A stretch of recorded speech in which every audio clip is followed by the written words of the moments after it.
Je suis le gouverneur de la BCEAO et président du conseil d'administration du CESAC, M. Jean-Claude Brou.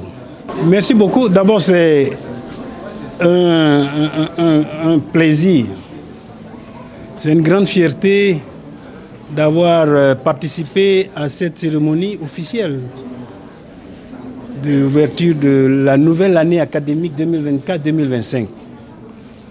Vous savez, le CESAC, c'est une référence, c'est un label. Vous voyez, il y a des jeunes qui finissent leurs études secondaires et qui veulent aller au CESAC. Vous avez des personnes qui travaillent et qui veulent approfondir leur formation au niveau professionnel pour améliorer leurs compétences et qui viennent au CESAC. J'ai dit que c'est une référence, c'est un label parce qu'on a près de 25 nationalités qui sont ici présentes. Ça veut dire que le CESAC, bien sûr, est très connu au Sénégal, ici à Dakar, parce que c'est là que le CESAC est installé. Mais vous avez 25 nationalités qui sont présentes. C'est-à-dire que le rayonnement du CESAC dépasse largement le Sénégal, l'Afrique de l'Ouest, et s'étend pratiquement au niveau du continent. Alors pour une institution qui a été créée en 1978 par la conférence des chefs d'État de l'UEMOA, qui a à cette occasion décidé de placer le CESAC sous la tutelle de la Banque centrale, donc la BCEAO lui apporte tout le soutien technique, soutien financier, soutien administratif pour lui permettre de réaliser cette mission. Et aujourd'hui, on voit les résultats. Le CESAC, comme je dis, c'est une référence. C'est près de 1500 étudiants qui sont formés en moyenne chaque année. Mais Madame le directeur général nous disait qu'on a près de 2500 inscrits. Donc c'est quand même une performance. Je crois qu'aujourd'hui, et on peut le dire avec toute la certitude, c'est l'une des meilleures business schools du continent. Et donc ça, je crois que c'est un acquis, mais c'est un acquis et il faut maintenir cet acquis. Et il faut maintenir cet acquis par la préservation de la qualité de la formation. C'est l'atout numéro 1. Si on veut rester une institution de formation reconnue, qui est reconnu par les étudiants et par les employeurs, parce qu'après il faut aller travailler, il faut la qualité. Ça demande évidemment des exigences, des programmes solides, un corps enseignant dédié, très compétent et une organisation rigoureuse avec le respect évidemment des exigences académiques, en particulier le respect des calendriers et programmes académiques. Alors aujourd'hui, je crois que le CESAC a atteint ça. Il faut continuer à travailler. Ça demande de la persévérance, ça demande du travail, ça demande beaucoup d'abnégation pour maintenir et même aller de l'avant. Donc je voudrais vraiment à cette occasion féliciter, comme je l'ai fait tout à l'heure, Madame le directeur général, qui a vraiment impulsé une dynamique très forte, mais dans le bon sens, pour avoir plus de qualité. Remercier bien sûr également le corps enseignant parce que c'est eux qui forment, c'est eux qui donnent la formation, c'est eux qui encadrent les élèves, les étudiants, et les remercier pour tout le travail qui a abattu. Et puis les étudiants, parce que une école, une université, un centre de formation, c'est les étudiants.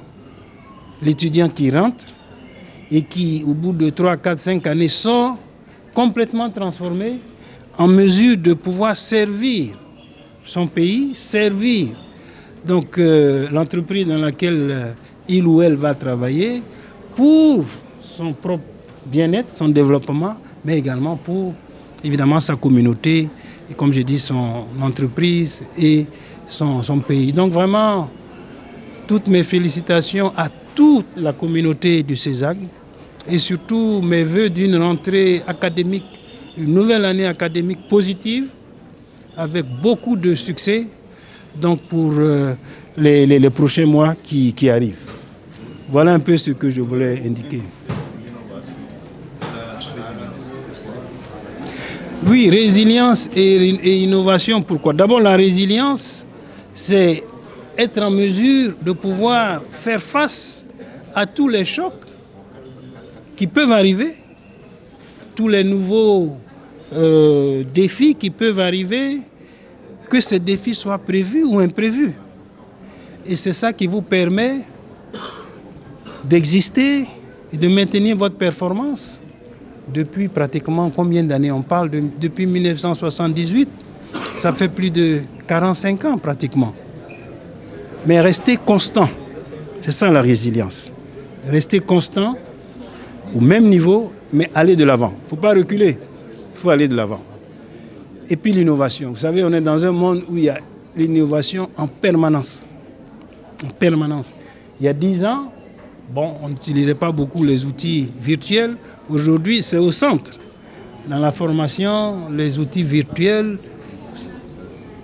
c'est incontournable aujourd'hui dans la formation. Mais aujourd'hui, déjà, on parle de l'intelligence artificielle. Si vous n'innovez pas, vous allez être dépassé par les événements. Donc, il faut rester toujours constant et à la pointe de l'innovation. C'est ce qui vous permet de maintenir votre crédibilité. Sinon, vous n'existez plus. On vous oublie. On va ailleurs. Donc, un centre de formation doit constamment être à la pointe de l'innovation pour rester pertinent. Sinon, d'autres viendront prendre votre place.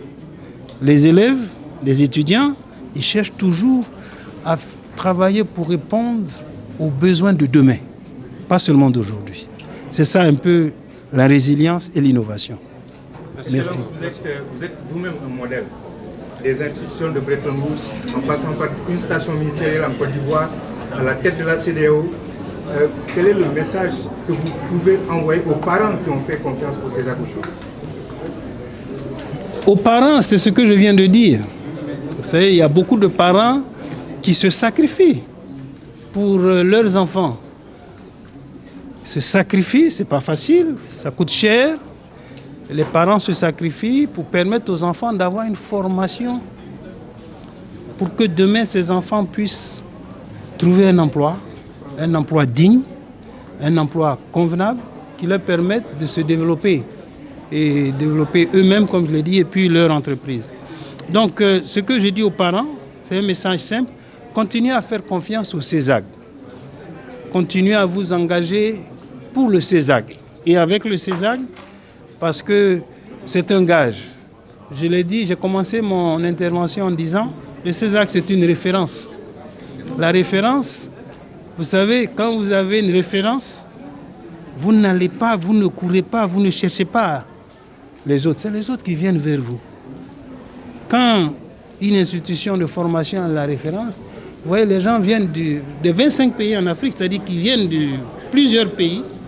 J'ai vu les drapeaux tout à l'heure, Afrique de l'Est, Afrique centrale, Afrique australe, parce qu'ils savent qu'il y a la référence, donc ils viennent d'eux-mêmes.